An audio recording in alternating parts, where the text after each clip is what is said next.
They didn't fire me. They didn't demote me. They didn't even have the guts to look me in the eye.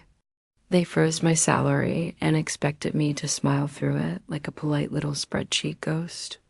12 years of cleaning up everyone's digital sins, sweeping corporate skeletons into neat little folders, and nodding through meetings where executives confused compliance with compliments.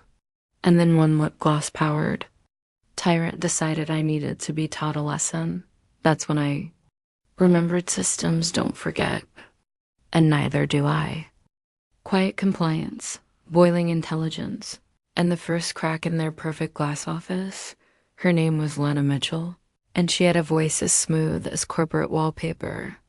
You know the type, every syllable dipped in fake empathy, as if she practiced sincerity in the mirror and still couldn't get it right.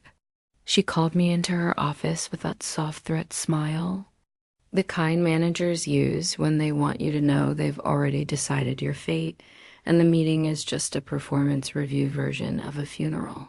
Alex, she sighed, folding her hands like she was auditioning for a toothpaste commercial. We really value your dedication, truly, but moving forward, we need to focus compensation on roles with visible impact. Translation? I was suddenly invisible. 12 years of keeping their digital world from collapsing, like a poorly built house of cards stacked on lies. Egos and forgotten passwords, erased, minimized, slapped with a fluorescent sticker that read, "Not important enough." She slid a printed memo across the table. Printed, as if adding the scent of toner and cheap paper gave her decision moral authority. Your salary will remain at its current level until further review, she added, pretending like future raises were a possibility and not a fairy tale adults tell children to keep them obedient.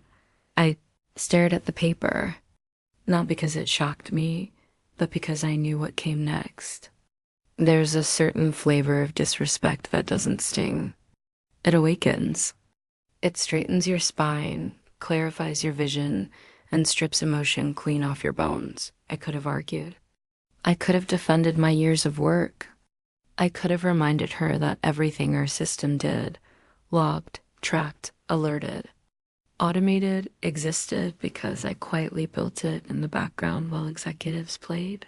Leadership like it was office karaoke night, but that's the thing about power. Once someone believes they've taken yours, they stop noticing you. And invisible is a beautiful place to be when you're planning their downfall, Dot. So I nodded. Thank you for the clarification, I said, voice steady, polite, angelic, even. Inside, I was already rewriting system permissions in my head. Not maliciously, just preparing. Because organizations don't collapse from attack.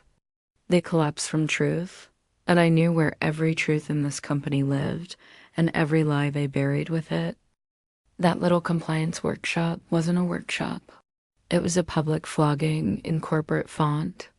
Slides, bullet points, and Camille's voice dripping with that, "I'm smiling, but I'd stab you with a glitter pen if HR allowed it" tone. She didn't say my name, of course. That would be too direct for someone who hides behind policy binders and scented hand sanitizer. No, she kept it polished and vague, the way passive-aggressive tyrants do. Some employees are resistant to evolving. Expectations. Certain staff seem overly attached to legacy. Processes. Not everyone adapts to culture shifts. With the grace we expect. Grace. I had never wanted to throw a compliance manual harder in my life. Every eye in that room slid toward me in the most polite, cowardly way possible. Nobody says anything in corporate land. They just silently judge you, then dim you later with fake ally messages like, "Hope you're okay." That felt targeted. Targeted? Try sniper scope on the bridge of my nose targeted. Camille clicked to the next slide like she was flipping a Bible page, and then she hit me with the real knife. I'll personally be reviewing all compliance documentation going forward. We need alignment. Translation: you're too good at your job, I need control. and I'm scared of what you know. I sat there, back straight, face blank, hands clasped so tight my knuckles looked like printer paper. Not because I was intimidated, because I was calculating audits, access logs, policy trails, version histories. All the little digital fingerprints executives think disappear when they delete emails and whisper in hallways. She thought she was taking my power, but she didn't know the system still loved me more than her. And the system never forgets who feeds it. When the session ended, everyone pretended to stretch, to chat, to care about the stale croissants in the corner. Camille gave me a smile so artificial it should have come with a battery pack. Looking forward to your cooperation, Elizabeth. I smiled back, slow, steady, dangerous. Oh, Camille. You'll get it. Because if she wanted to audit my world, she better be ready for the kind of truth spreadsheets don't politely frame. Her lesson had begun. She just hadn't realized she was the student. I didn't march to HR. I didn't send a strongly worded email or schedule a clarity meeting. Corporate amateurs fight loud. Experts, we fight in silence with timestamps, revision logs, and a calm smile that keeps predators confused. So while Camille floated around pretending she invented compliance, I logged into the system like I always did, only this time I wasn't protecting them. I was watching. And oh, the things people do when they think they're invincible. It started small. A procurement request with urgent onboarding expenses that didn't match any new hires. A vendor added to the approved list with no audit trail. A reimbursement for training travel to a luxury hotel in Dubai funny, since the training company was headquartered in Ohio and definitely not the Burj Khalifa. Camille wasn't sloppy. She was confident, and confidence is just arrogance with perfume on.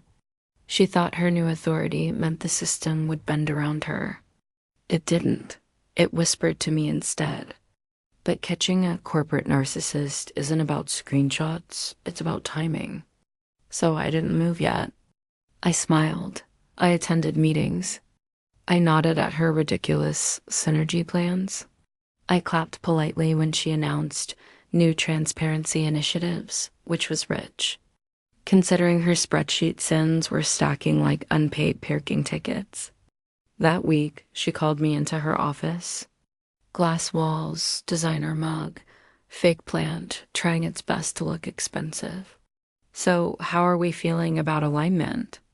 She chirped like she'd just invented cheerfulness. We're aligned, I answered. And technically, we were just on opposite sides of the battlefield. She leaned forward, lowering her voice like we were girlfriends, sharing secrets instead of two professionals in a silent war. I know change is hard, but I want you to feel supported. Truly, we rise together. Corporate poetry for shut up and obey. I thanked her, left her office, and went straight to my desk, not to sulk, but to prepare. Because if she wanted to rise together, she should have been more careful about the files she downloaded, the vendors she approved, the funds she redirected, and the passwords she reused like a rookie.